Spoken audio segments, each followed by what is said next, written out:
Good day. This is SOL 306, Study Session 4. Relationships in School. Introduction. In this study session, we will examine the importance of effective communication when working with other school personnel and parents. We will also discuss the major factors which effective working relationship depends on. Learning outcomes. When you have studied this study session, you should be able to highlight the three major factors which effective working relationship depends on. Explain the relationship between the school social worker and the teacher.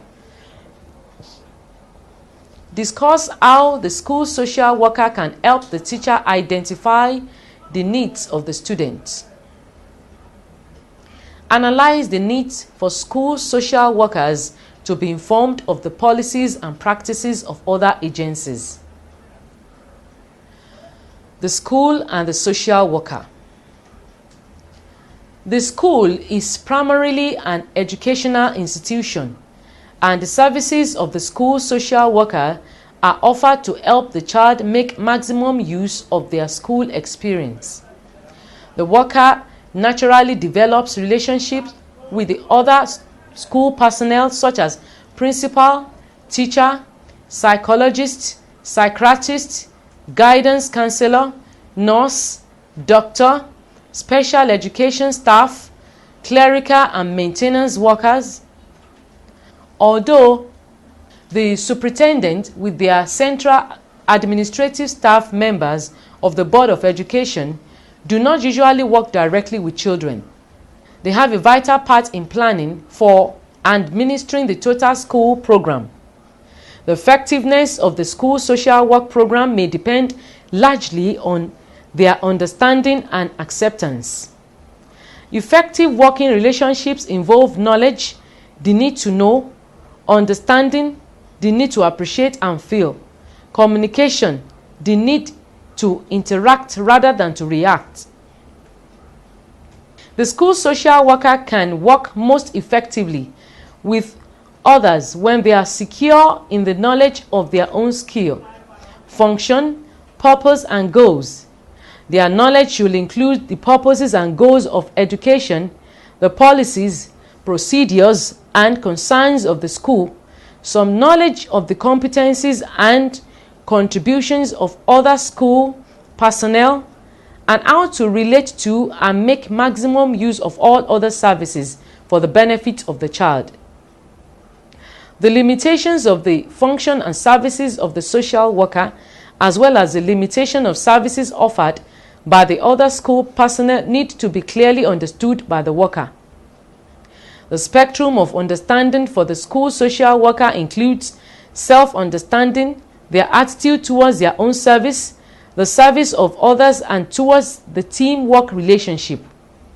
Teamwork, in addition to knowledge, requires mutual acceptance of the other person and mutual respect for another's judgment in doing the job. Webster defines acceptance as favorable reception, approval. Respect is defined as to consider worthy of esteem, hence refraining from obtruding upon. While working out collaborative relationships with other disciplines, the school social worker must be aware of the cardinal principles of respect for the other person's knowledge and field competence and their right to determine the scope of their functions. It is helpful when the school social worker is able to understand the various factors inherent in the process of referral, to be flexible, and to go slowly in offering service. Too often, the school social worker's anxiety in offering service and frustration is not being able to do so quickly than create a situation which retards rather than enhance the development of service. Sometimes, the slow, cautious offering of service around some tangible problem can be a beginning. Generally, when the teacher and the school social worker come to know each other as people, their professional working relationships start to develop. Communication with other school personnel involves not only a sharing of information, plans, and procedures, but a dynamic process of working together on behalf of the child. Lack of communication can be one of the greatest stumbling blocks to effective service. It is important for school social workers to develop a conscious identification with the teaching profession and the goals, problems, and needs in the field education. Effective communication requires use of direct, non-technical language which is readily understood by all school personnel.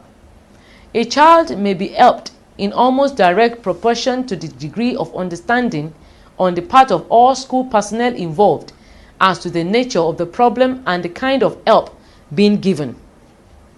Each person having some responsibility in carrying out a plan to help a child has a similar right to share in making the plan.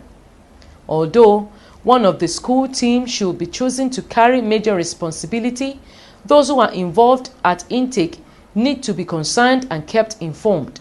All members should participate in termination.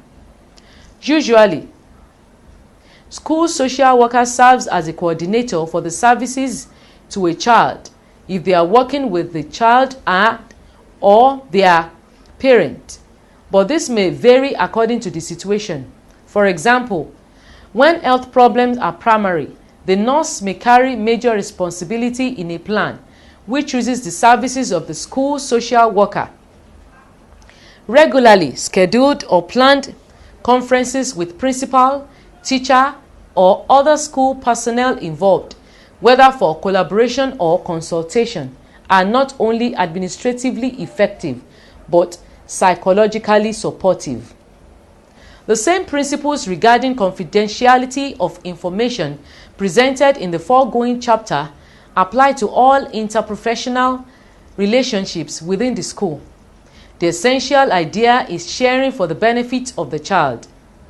The question of whether the school social worker has a responsibility for making some record of their service as a part of the child's cumulative record has been raised.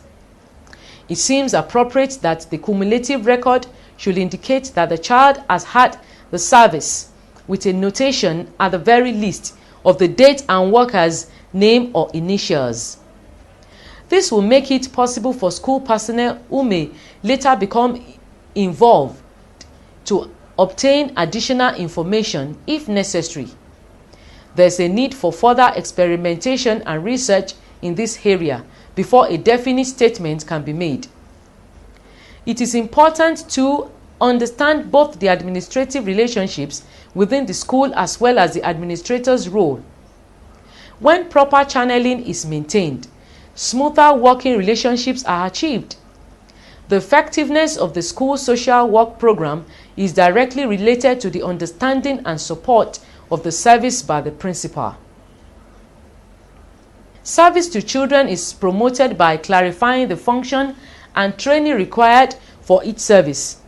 This clarification should remove some of the confusion that may arise when interdisciplinary work becomes part of the service to the child in school. However, there may be overlapping interpretations of the function of various services. Referrals and contacts should be channeled through a responsible administrator so that the service to the child is kept as the focus. Since various services have come into the school at various times to meet specific needs, it becomes the administrator's responsibility as well as the professional responsibility of each discipline to participate in determining which service will be best serve a given child at a given time.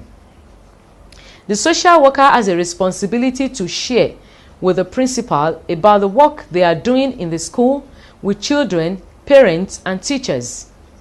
The principal needs to be kept informed about progress of the work with individual children and should be involved with plans for them throughout the period of service in addition to participating in the decision made at point of intake and termination. There appears to be considerable concern among school social workers regarding their professional relationships with the psychological services in the school. It should be emphasized that the same principles for working effectively with all school personnel apply to work with the psychologist too. As already stated, school social workers have a responsibility to be clear about their own functions and to interpret them continually through every available means. The value and techniques of their particular service will be recognized and accepted as it is demonstrated through sound practices. Again, it should be stressed that school social workers cannot and should not attempt to define the functions of other disciplines, but should hold to the principle of mutual respect for each other's knowledge and field of competence and the right of each service to define its own function. A few general statements may be helpful to the school social worker as well as to other school personnel. When the school social worker is giving direct service or consultation service, they should participate in the referral of the child for psychological service if so indicated. The teacher and principal should also participate in such a referral. In turn, it will seem similarly appropriate that the psychologist will participate in the referral of a child, the school social worker, if they find evidence of the need for their service in the work with the child. Again, the teacher and principal need to be involved. Referral to the psychologist of children not already known to the school social worker need not routinely involve the school social worker. The school social worker has a responsibility to share with the psychologist information about the child that will be helpful to them. Likewise, the psychological report will be helpful to the school social worker and others in working with the child. If projective testing shows something quite different from the school social worker's evaluations, a conference with the psychologist is indicated and perhaps retesting after an interval. Conferring before the report is written may help the report relate more helpfully to a specific situation. When both services are being used to help the child, there is value in school social worker psychologist conferences. Obviously, the psychologists have the right to interpret the findings of their work, but experience has shown that in some cases it is advisable to consider a number of factors before arriving at a joint decisions about who should interpret the psychological test to the teacher, child, and their parent. If the school social worker continues to work with the child and or their parent, they will have the continued responsibility to help parents understand and use the material in their psychologist report. Sometimes, the decision may be that the school social worker will interpret the findings to parents or that they will be present when the psychologist does so. It follows that the disciplines of the social worker and the psychologist operating within the school need to work together in such a way that through interpretation and practice, each will learn from the other in order to be of maximum service to the child. School social workers also feel the need to clarify the relationship of school social work to guidance services in the schools. Here again, it is the mutual responsibility of each service to define its own function and to become knowledgeable about the other through interprofessional cooperative working relationships, through knowledge sharing, understanding, and communication. Relationships with school nurses need to be clearly defined. Lack of clarity exists because of overlapping interpretation of functions related to the historical development of certain special services. The services of the nurse and the school social worker are different. There is no question but that both are needed. Coordination of services requires careful clarification by each service of its own training, function, and interpretation. Social worker-teacher relationships. The primary focus of the school social worker-teacher relationship is always on helping the child or student. The quality of the relationship and the amount of time involved will depend on the understanding and acceptance of the school social work program by the teacher and principal, as well as on the social worker's sensitivity to the teacher's readiness for the service. Although providing a suitable place and arranging for a teacher to have time for conferences are considered the administrative responsibilities of the principal, managing these is sometimes difficult, especially when a worker serves a number of schools and is not always available for appointment at times that are convenient for the teacher. However, when school social work is understood and accepted as an integral part of the school program, and when it is recognized as a service that is oriented both to the children who are having difficulties as well as to the teacher who is in need of better understanding and meeting the needs of these children, the teacher and school social worker will find a time and place to work together. While administrative interpretation and reports are essential to the establishment of the service, the school social worker's awareness of how to get started favorably is of utmost importance. It is important to accept the pace of the school, including the initial resistance of teachers who may consider it a weakness not to be able to handle all kinds of problems alone. Without pressing for total acceptance all at once, the social worker can begin to work with those teachers who are ready to use help. Usually, a good service provides the most graphic kind of interpretation. One of the first essentials is for the school social worker to convey an appreciation for the teacher's role and some understanding of the pressure which an individual teacher may be facing. For the social worker, a high level of skill in the use of the professional self is required to be able to free the teachers so they themselves can reflect on what the child's behaviors means to her instead of imposing an interpretation too precipitously. School social worker and parents. The school social worker's concept of their role in work with parents has in the past been influenced to some extent by the history of the school social work service within particular school systems. Frequently, school social workers have found themselves in a dilemma regarding work with parents, mainly because of the part within each school system which originally prompted the employment of social workers and because of traditional methods of help already established to meet those needs. Some school social work programs developed within attendance department in which the work in essence consisting of persuasion, pressure, and punishment was carried out almost exclusively with parents. There was little or any recognition that the child might have a part to play in working out the problem of their non-attendance. It was important to understand that work with parents alone, no matter how professional, was not the final answer. Other kinds of school social work programs developed during this period in the child guidance movement and in psychiatry.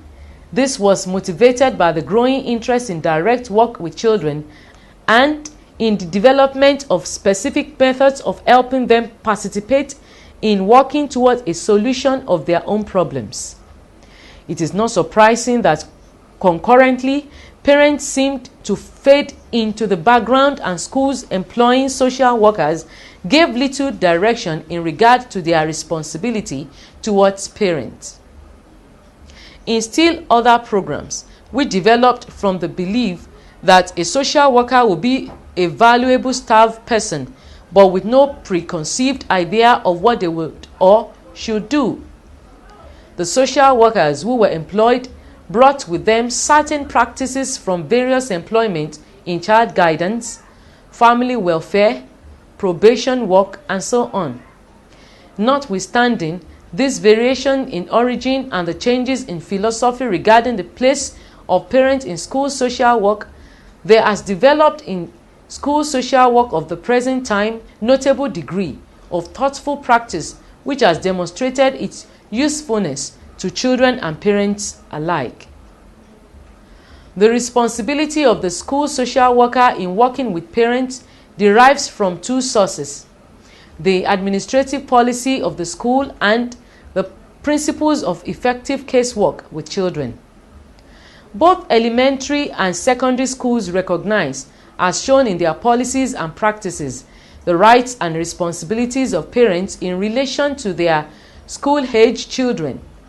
The recognition of the importance of a close relationship between the school and parent has been one of the strongest motivating forces for the employment of social workers in the schools. The school social worker, as a member of the school staff, carries a responsibility to represent and participate in this aspect of the school policy. One of the ways in which the school social workers may be expected to contribute to the effectiveness of the school-parent relationship is to assist school personnel through consultation and direct contact with parents to carry out their own responsibility effectively. Primarily, the school social worker carries responsibility for determining their own role in relation to the parents of the children who are accepted for direct service. They must take into consideration not only the setting of the school but also those methods in the practice social casework that are proven effective and apply to this particular type of work. It is interesting to note in recent literature in social casework with children that increasing attention is being given to parents, not the kind of attention that characterized much of the earlier literature which emphasized a study of parents, but attention directed towards parents as people who can be helpful and who themselves may need help in finding their way in the difficult task of being parents. The 1950 White House Conference on Children highlighted the fact that the professions devoted to work with children had interpreted and published their findings in such a way as to create anxiety in parents that was detrimental to a healthy parent-child relationship. It was indicated that the task of all professions at this time was to develop methods of giving information and assistance to parents so as to strengthen and help them become more adequate parents. In any work with children, it is important to recognize that the child's relationship with their parents, no matter how impaired it may appear to be, is of importance to the child and will affect every area of their life in some way. This makes it imperative that the social worker who attempts to help children with their problems must frankly understand the implications of their relationship with the child's parent on the child. Since the child's ability to make progress will be affected to some degree by that relationship, it is important to examine the knowledge and skill required to make that relationship a constructive one for both the parent and the child. In the particular professions involved, it is recognized that those persons who choose to work with children are inclined to identify with the child rather than the parent. It is fortunate for children that there are adults who can feel with and understand them, but more fortunate still if these adults can feel with and understand the children's parents also. Parents of children who have problems are in a most uncomfortable position, and the school social worker must be sensitive enough and imaginative enough to feel the full impact of this discomfort. It is only through such awareness that the worker will recognize that the parent is a troubled person in need of help. The school social worker has to know that in addition to the usual problems experienced by parents of children in trouble, there are particular problems experienced by parents whose children have trouble in school. Society has placed a high premium on successful school achievement. The school social worker needs to have full appreciation of this emotionally charged feeling about school, since it is at the heart of all their relationship with parents. With such recognition that the parent of a child who has trouble in school is a troubled parent, the school social worker can offer to the parent help through their knowledge of social casework. This means that the worker will attempt to understand the parent and emotional dimension of the child's problem. It also means that effort will be directed towards finding and building the strength of the parent. The parent will be understood and accepted not as person from whom the worker merely gets information or to whom they interpret the child, but as a person directly affected by the case. The worker will thus be obtaining information and explaining the child's relationship to the school, but the parent will be participating in a way that is helpful and meaningful, and in a way that shows the worker's appreciation of the parent's important role. Working with both parents of the child who is having a school problem is of the greatest importance. Children belong to two parents, both of whom have needs of their own and ambitions and problems that exert a strong influence of their children. It may be desirable to see both parents together initially and separately later, or if only one parent is involved with a referral, it may be well to begin with that parent and to bring in the other parent at a later time. There are no rigid rules about when parents are seen together or separately, since both types of interviews has advantages. In some cases, one parent may consciously or unconsciously try to prevent the other parent from having contact with the worker. The worker should not rely on the statements that seem to imply that a particular parent is not interested. Sometimes, because mothers come to school more often than fathers, school social workers, like teachers, have concentrated on work with mothers, but the importance of work with a child father cannot be overemphasized. When any kind of legal actions is necessary, the father is most often held responsible if the child lives with both parents.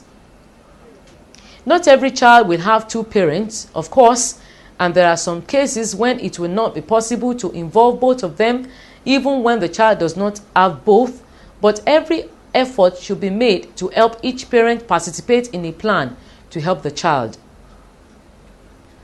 Referral to other agencies. Often in working with parents, the school social worker becomes aware of problems that are outside the realm of their function. It is then their responsibility to refer parents to other agencies or resources and to help them accept and make use of such referrals. School social workers need to be informed of the policies and practices of other agencies in order to make appropriate referrals and to avoid the futility of having parents go from agency to agency for help that may not be available. When referral is made and another agency accepts the case for service, there should be careful planning between the school social worker and the agency for the responsibility of each. As long as a school problem exists, the school social worker has the responsibility of dealing with that part of the total problem. Even though another agency may take primary responsibilities for working with parents, this does not relieve the parent of the responsibility for their child in school. As a liaison person between the school and the community, school social workers should encourage both the parents and the social agencies in the community to contact and make use of each other in order to give as adequate a service as possible to children and their parents. Sometimes the question of parental neglect is a problem for the school. This is a problem with which the school social worker should be appropriately connected, for which they may not be able to take final responsibility. Often, school personnel feel that a child is being neglected from what the child says or from rumors of other children, other parents or neighbors, without tangible evidence of neglect. The school must be careful not to violate the rights of the parent to care for their children. However, when there is evidence of neglect which presents a problem for the child in school, the school has a responsibility to offer service to the parents, just as in the case of any other problem. If the parents cannot use this service to work on the problem, and if the school social worker is convinced of the neglect, their referral to the proper protective agency is necessary. It is also the responsibility of the school to help the child in the best way possible without antagonizing the parent until appropriate protective measures are initiated. In order to make the transition most comfortable for a client, it is important that the referring interviewer takes the time to facilitate the referral. This is done in a number of ways. First, the referring interviewer should take responsibility for engaging the cooperation of the profession to whom the client is being referred. This may include actually arranging an appointment for the client. Second, with the client's permission, relevant case information should be shared with the new interviewer to enhance continuity of service. Third, there may be a need to accompany the client to assure that the new interviewing connection is made, or the referring worker may instead wish to confirm this later with the newly involved professional. Whichever way the referral is handled, it is important that the referring worker see the referral through to a successful completion. Study session summary. In this study session, you have learned that the school social worker is a member of the school staff in one or more schools. Their service is an integral part of the total school program developed to meet the needs of the school-age children. You also learned that relationship between the school social worker and the teacher is a cooperative one between two professional persons. Through it, each one shares from his own knowledge what will be helpful for the child concerned. Furthermore, the school social worker may not be able to handle all problems being presented in the school.